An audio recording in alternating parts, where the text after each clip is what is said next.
Medyo napasama ang takbo ng career ng ilang mga Pinoy sa KBL. May nabalitaan po kami na ipupull out na raw ng ilang teams ang mga Pinoy sa Korea dahil alam nyo ba na may isa na namang Pinoy ang nirelease kanina lamang, si Juan Gomez Diliano na dating naglalaro sa SK Knights.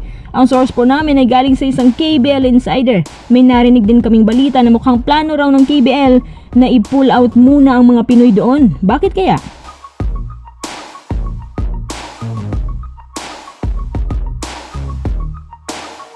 Willie Marcial, hindi po naniniwala na may daya ang nagaganap sa likod ng PBA All-Star. Baka raw nag-i-imagine lang tayo dahil sigurado naman daw ang PBA na hindi basta-basta mapapasukan ng kahit sino ang kanilang PBA website. Higit sa lahat, hindi daw siya naalarma sa mga ganung issue. Bago tayo magpatuloy, kung nais susuportahan ang aking channel, just click subscribe and share.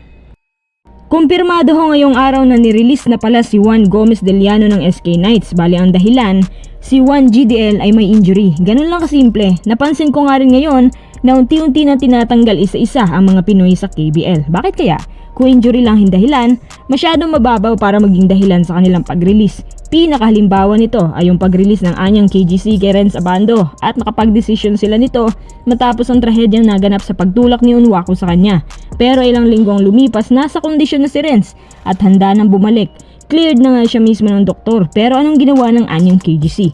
Kahit magaling na si Renz, nirelease pa rin siya. Ibig sabihin, hindi talaga injury ang tunay na dahilan kaya siya nirelease. Ayon kay alias Korean Bake, may nakapagsabi sa kanya na ang plano pala ng KBL unti-unting i-release ang mga Pinoy sa KBL.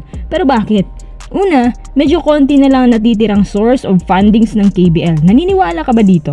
Actually, simula ngayong taon, binawasan na rin ng ilang KBL teams ang sahod ng bawat Asian players na nakapaloob sa Asian quota. Ibig sabihin, nabibigatan na ba ang KBL sa mga gastusin ng mga imports nila? Hindi natin alam kasi hindi lang naman ito nangyari sa mga Pinoy kundi sa ibang imports din. Pero ang mas masaklap, nirelease talaga ang mga Pinoy. At itong si SJ Belanghel pala, plano ding i-release ng team niya dahil pa rin sa natamong injury nito. Dahil sa mga balitang ito, naging palaisipan tuloy kung may kinalaman ba ang pagtulak ni Unwaku sa mga Pinoy players doon para lang mawala sila sa KBL. Mahirap sabihin pero pwedeng mangyari. Pangalawa na si Juan GDL sa mga pinull out at papangatlo pa lang itong si SJ Belanghel. Sa lahat ng Pinoy yung kay Renz talaga ang mahirap paniwalaan kasi sikat siya, 'di ba? Tapos may capacity pa na dalhin to the next level ang anyang KGC. Kung totoong nag-iisip ang anyang at ang mismong nagpapatakbo ng KBL, mag-invest sila ng mga Pinoy fanbase para mas maging kilala ang liga nila. Nang sa ganun, mas marami pang tatangkilik sa mga KBL games. Ang tanong, sino-sinong Pinoy pa kaya ang susunod na ipupull out dyan sa KBL?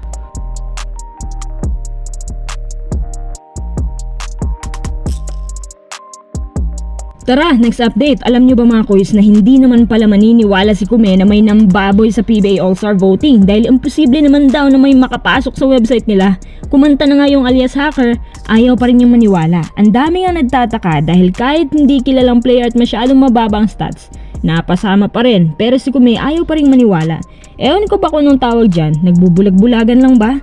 Kung napanood nyo yung isa nating video, may sinabi doon si alias hacker na mabusisi niyang ginagawa ito para hindi halata dahil ang security level ng PBA masyadong weak at napaka-vulnerable. Parang ang mga tao gusto tuloy maniwala sa mga hidden issues ng PBA lalo na sa kung paano nila pinipili ang PBA MVP, Finals MVP at BPC at tungkol din sa mga benta issue sa loob kasi kung kaya nilang gawin ito sa All-Star voting, parang ganun na rin ang ginagawa nila sa ibang bagay. May mga anomalya pa rin kahit sa ang sulok sa PBA.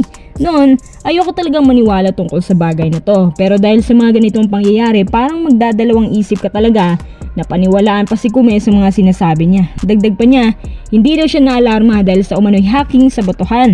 Taliwas ito sa sinasabi ng alias hacker na dapat mag-ingat daw ang PBA. Dahil kapag hindi ito naagapan, maaaring ikasira ito sa credibility nila at mapahiya sila sa ibang paraan.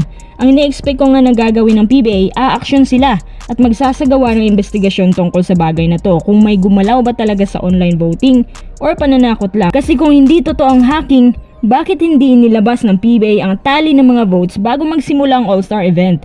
Ako sa spin.ph ko pa nakita ang ganun pala karami ng mga boto nila. At kung hindi totoo ang hacking, bakit pikit mata pa rin ang PBA kahit hinahamon na sila ng mga tao na magpalabas ng bilang ng mga boto sa All-Star? Ano sa palagay nyo?